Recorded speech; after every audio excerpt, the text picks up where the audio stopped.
There's a kind of cold you don't feel on your skin. It sits behind your ribs, and once it gets in there, it doesn't come back out. I felt it for the first time at 68 years old, standing in the gravel lot of a Motel 6 off Interstate 70, looking through a windshield at my daughter and two grandchildren asleep in a Buick with a trash bag taped over the rear passenger window. That cold has never really left me, and the woman who put it there was my wife. My name is Cliff Reardon. I spent 31 years as a union electrician out of Local 82 in Dayton, Ohio, and I've got the knees and the hearing to prove it. I've crawled through attics in August and stood on transmission towers in January. I am not a soft man, and I don't cry easy. But I'm going to tell you what I came home to after 5 months away, and I'm going to tell you what I did about it, and I need you to understand that I'd do every bit of it again. Stick with me on this one. It goes places I didn't expect it to go myself. Drop a comment and tell me what town you're watching from. I read more of them than you'd think. Hit that subscribe button while you're at it. Alright, let me back up and tell it right. My brother Marvin was 4 years older than me and twice as stubborn. He went to Vietnam at 19 and came home different, the way a lot of them did, and he spent the rest of his life out in the desert near Tucson because he said the dry air was the only thing that ever quieted his head. We weren't the kind of brothers who called every Sunday. We were the kind who could go 6 months without a word and then talk for 3 hours like no time passed at all. So when his neighbor called me last fall and said Marv had stopped answering his door, and then the doctor in Tucson said the word pancreatic, I didn't think twice. I packed a duffel, told my wife I'd be gone as long as it took, and I drove 1,800 miles to go sit with my big brother while he died. It took 5 months. Longer than they said it would, because Marvin was Marvin, and he wasn't going to make anything easy, not even that. I slept on a cot in his spare room. I learned how to work a morphine pump. I held a bucket for him, and I shaved his face when his hands couldn't, and I listened to him talk about boys he'd known at 20, whose names I'd never heard before, men who never got old like we did. Near the end, he gave me his dog tags off the chain around his neck and folded my fingers over them and said, "Hang on to these. Mom would have wanted them in the family. Those tags are in my pocket right now. I carry them the way some men carry a rosary." He passed on a Tuesday in March, just before dawn. I handled the arrangements, scattered him out by Saguaro National Park the way he asked, signed the last of the papers, and pointed the truck back east toward Ohio. I had a wife waiting. I had a home.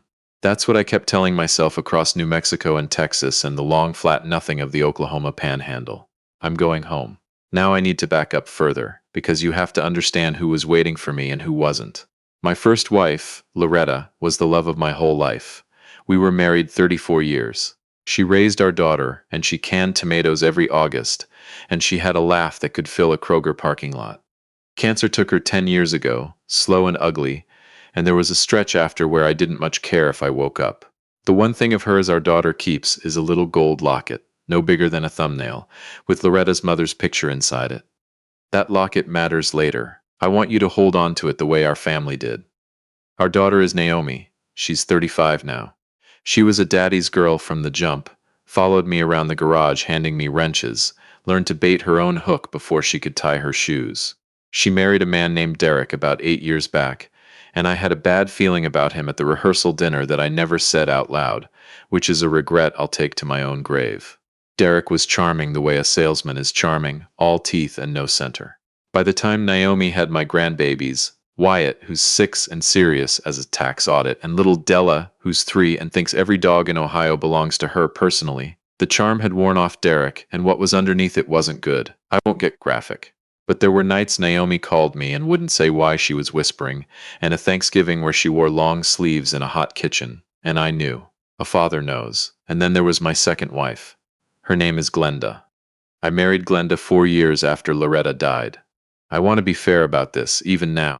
I was lonely in a way that scares a man, and Glenda was easy company at first. Pretty, organized, kept a clean house, knew which fork went where. We met at a church social. She'd been widowed too, or so she said. Later I'd learn it was a divorce she'd dressed up in funeral clothes. We had a small wedding. She moved into the house Loretta and I built on a county road outside Springfield, and for a while I told myself I'd gotten lucky twice. But Glenda had a way of measuring people. You'd see her do it, meet somebody new, and you could practically watch the math happening behind her eyes, figuring what they could do for her and filing them accordingly. She liked things just so.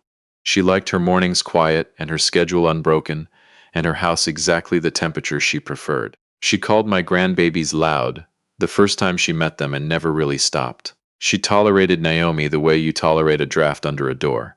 I told myself it'd warm up over time. It never did. I just stopped noticing the way you stop noticing a clock that ticks too loud, so picture it.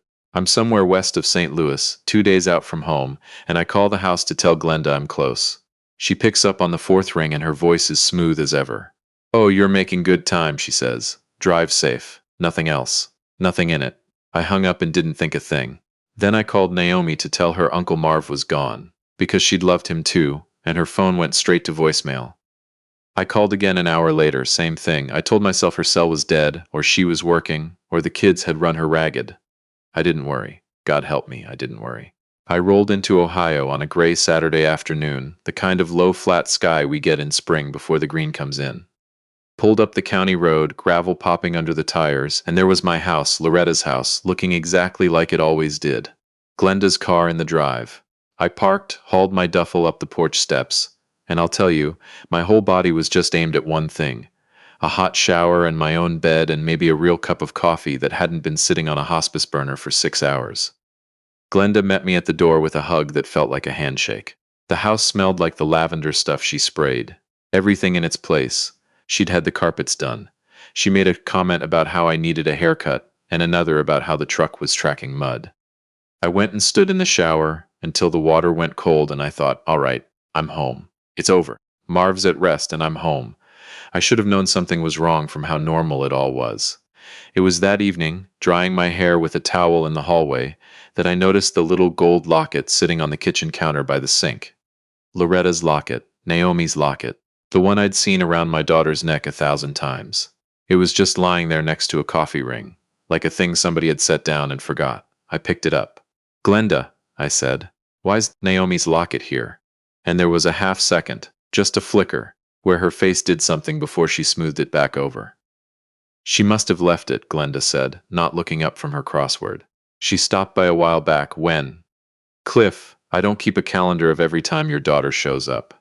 Something about the word "your" put a splinter in me. I set the locket down and I went to the spare room where I'd left my truck keys, and I called Naomi again. Voicemail. I called her best friend Pearl, a girl Naomi's known since high school, and Pearl answered on the first ring, and as soon as she heard my voice, she went quiet in a way that told me everything before she said a single word. "Mr. Reardon," Pearl said. "Oh, thank God. Do you not? Has nobody told you?" I sat down on the edge of the bed. "Told me what? Where are you right now?" "I'm home, Pearl. I just got home. Where's my daughter?" There was a long breath on the other end, the kind a person takes when they have to be the one to break something. "She's at the Motel 6 off 70, Pearl said. "Her and the kids. Mr. Reardon, they've been there 9 days. Before that it was, Cliff, before that it was the car. I want to stop here for a second because I know there are folks watching this who are already asking the questions I asked. Why didn't she go to a shelter? Why didn't she call somebody? Why didn't somebody do something?" I asked all of it, fast and loud, sitting on that bed with my heart going sideways. And Pearl told me, and I'm going to tell you, because it matters. Derek had finally crossed the last line about 6 weeks before I got home. Put hands on Naomi in front of the kids. She did the brave thing, the hard thing. She took Wyatt and Della in a garbage bag of clothes and she left in the middle of the night. The county women's shelter was full. They get full all the time around here. There's never enough beds. The one in the next county had a 2-week wait. Her own apartment was in Derek's name, and he'd changed the locks. She had about $400 to her name and a court date for a protective order that was still 3 weeks out. She had nowhere. And so on the second night, scared and shaking and out of options, with my 2 grandbabies asleep in the back seat, my daughter drove out the county road to her father's house. To my house. Because where else does a child go? She didn't know I was in Arizona. I hadn't been able to reach her to tell her, remember, her phone. She figured her daddy would open the door, and that'd be the end of the worst night of her life. She knocked. It was late. The porch's light came on, and Glenda opened the door. Pearl got this part from Naomi later, in pieces between cries. Naomi stood on that porch with Della on her hip and Wyatt holding the hem of her shirt, and she said, "Glenda, I need Dad. Is Dad here? Something happened. I need help. I just need to come in." And Glenda, my wife, looked at my daughter and my grandchildren standing in the cold, and she said Cliff wasn't home, and she didn't know when he'd be back, and the house wasn't really set up for company right now. Company. My daughter. My grandbabies. Naomi told her it was an emergency.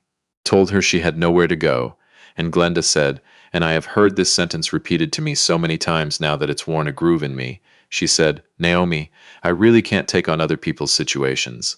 You'll figure it out, you always do, and she shut the door. The porch light clicked off 30 seconds later. My daughter stood there in the dark holding my sleeping granddaughter, and then she walked her babies back to that Buick, and she drove to the Walmart lot, and that's where they slept. Reclined the seats. Ran the heater in 10-minute bursts to save gas. Wyatt thought it was camping. Naomi let him think it was camping. They lived in that car for the better part of 2 weeks before Pearl scraped together enough to get them a motel room, and the only reason the locket was on my counter is that Naomi, desperate, had driven back out to the house once more in the daylight, hoping, and Glenda hadn't even let her pass the porch. But Naomi had pressed Loretta's locket into Glenda's hand and asked her, begged her to at least give it to me when I got home and tell me to call her. A message. That's all it was. A daughter trying to reach her father. Glenda set it by the sink and said nothing. For 9 days, she let me believe I'd come home to a quiet, happy house. She made me coffee. She complained about my haircut. And the whole time she knew exactly where my daughter and my grandchildren were sleeping, and she had decided I didn't need to know. I'm going to be honest with you about what happened in my chest right then, because I think some of you have felt it, and I think you deserve to hear an old man say it plain. It wasn't rage. Not yet. Rage came later, and it was useful when it came. But what I felt first, sitting on that bed with the phone still warm against my face, was a grief so total it had a sound to it, a kind of ringing. Because I understood in one motion that the woman I'd been sharing a bed with was capable of looking at 3 of the people I love most on this earth in the worst hour of their lives and closing a door on them to protect the temperature of her living room. And you cannot unknow a thing like that. I've tried. It isn't in there to find. I didn't say a word to Glenda. I want you to understand that. I walked back through that lavender-smelling house, past my wife doing her crossword in the lamplight, and I took my keys off the hook and I drove to the Motel 6 off Interstate 70.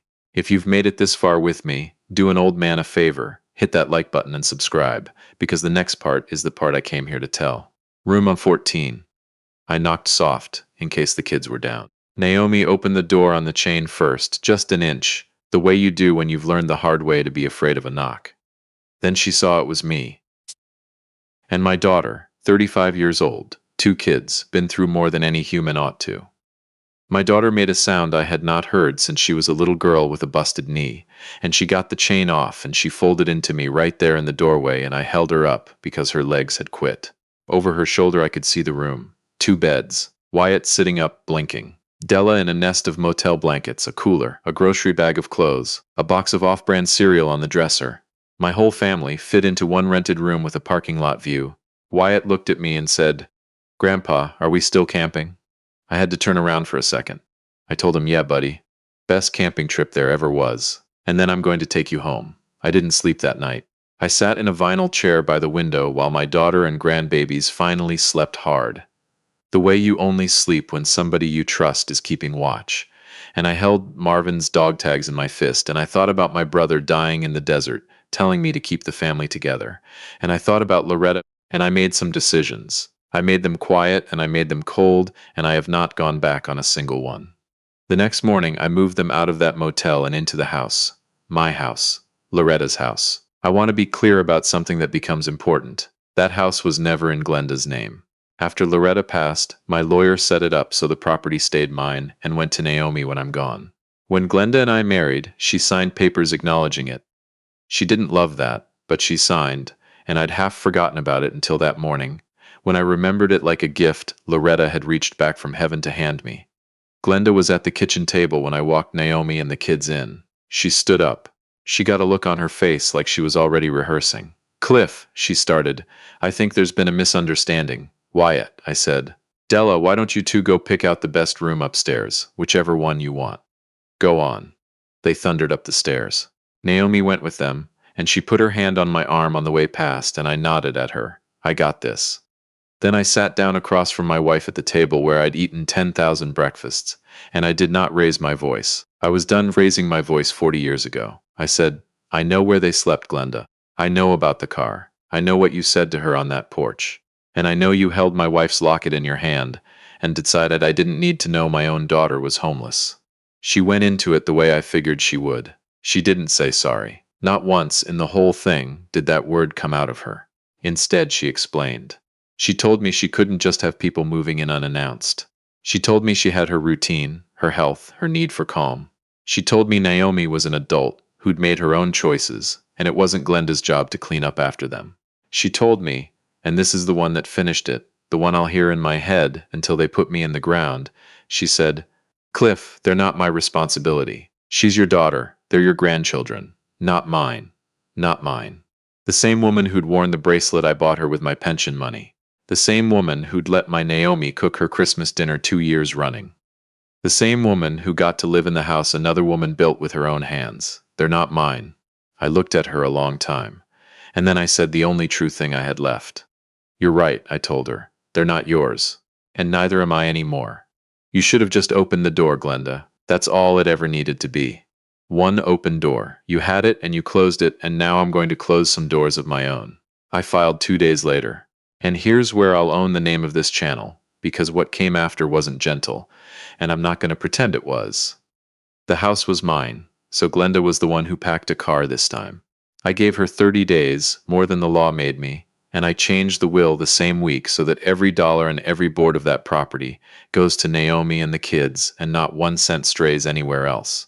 I called the lawyer about the small joint account we kept and split it down the middle to the penny, and she found out the comfortable little retirement she'd been planning around my pension was never hers to plan around. Ohio's a no-fault state, so the divorce itself was quick. The reckoning was the part I made sure she felt. Because there was one more thing. Glenda's whole life ran through that church. The social committee, the prayer chain, the Sunday casseroles, the carefully built reputation as a kind and godly widow. So a few weeks in, when the pastor's wife called the house, all warmth, fishing for which of us had strayed, so the gossip could find its shape, I told her the truth instead. Plainly, no heat in it. I told her exactly what my wife had done to a battered woman and 2 small children standing on a porch in the cold, and that the woman was my daughter, and that I'd be worshiping somewhere else from here on out. I didn't raise my voice for that either. I didn't have to. The truth carries fine on its own once you set it down. Within a month, the casserole queen was eating Sunday dinner alone, and I won't pretend a part of me didn't sleep better knowing it. Some folks will say that last part was unkind. Maybe it was. But I keep thinking about a 6-year-old boy who thought sleeping in a car was camping because his mother loved him enough to lie, and I find I haven't got much unkindness to spare for the woman who put him there.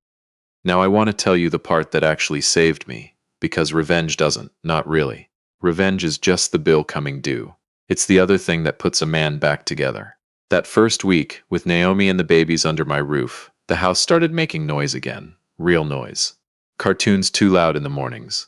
Della demanding pancakes shaped like animals. Wyatt and me out in the garage where I taught him the same thing I taught his mother, how to tell a Phillips from a flathead, his serious little face working it out. Naomi cried a lot those first days, quiet in the laundry room mostly, where she thought I couldn't hear. Then one night about 2 weeks in, I came down at 2 in the morning for water and found her at the kitchen table with Loretta's locket open in front of her, and she looked up at me and said, I keep thinking Mom would have known what to do. I sat down across from her. I told her her mother would have done exactly what she did, grabbed her kids and run and not looked back. I told her running wasn't the failure, the door was. And then I did the math out loud, the way her mother used to when things got too big. Protective order, granted. A real lawyer, paid for. Counseling for Wyatt, who'd seen things a boy shouldn't. A fresh start. One thing at a time. She put her hand over mine on the table, and outside the kitchen window the Ohio dark sat flat and wide, and somehow not as heavy as it had been, and we just stayed there a while, the two of us, in the house her mother built. Naomi and the kids still live with me. We talked about it and decided not to fight it. I'm 68, and I rattle around too much in a house this size anyhow. Wyatt's got the room with the good window. Della has informed me that the neighbor's beagle is, in fact, her dog now, and the neighbor and I have agreed not to argue with her about it. Naomi's back in school 2 nights a week, going to be a dental hygienist, and you should see her face when she talks about it. Derek's got a sentence and a no contact order, and a future a good deal smaller than the one he figured on. The locket lives on Naomi's nightstand. Loretta's mother smiles us up out of it every morning, and I'd like to think Loretta's somewhere knowing her girl is finally safe. Marvin's dog tags hang on the rearview mirror of my truck now where I can see them. I talk to him sometimes on the long drives, tell him I kept the family together like he said, tell him it cost me a marriage and a church and a chunk of my retirement, and I'd pay all of it again twice over. I think he'd have liked Wyatt. I think he'd have let Della convince him the beagle was hers. Here's what I want you to take from a tired old electrician who learned all this too late to be proud of how he learned it. Family is not a thing you get to opt out of when it's inconvenient. There will come a night, maybe it's already come for someone you love, when the people who belong to you are standing in the dark with nowhere left to go, and everything you actually are is going to come down to one small decision. A door, open or shut. That's the whole test, right there. Everything else is just commentary. My wife had that door, and she chose the temperature of her living room over the lives of 3 people I'd have died for. And I found out at 68 that I am exactly the kind of man who will burn his whole comfortable life to the ground to make sure that choice gets answered for. I didn't know that about myself before. I'm not sorry I know it now. If this one hits something in you, do me a kindness. Like it, subscribe, and tell me in the comments about a door somebody opened for you when you needed it, or one that got shut. I read them. I'll see you on the next one.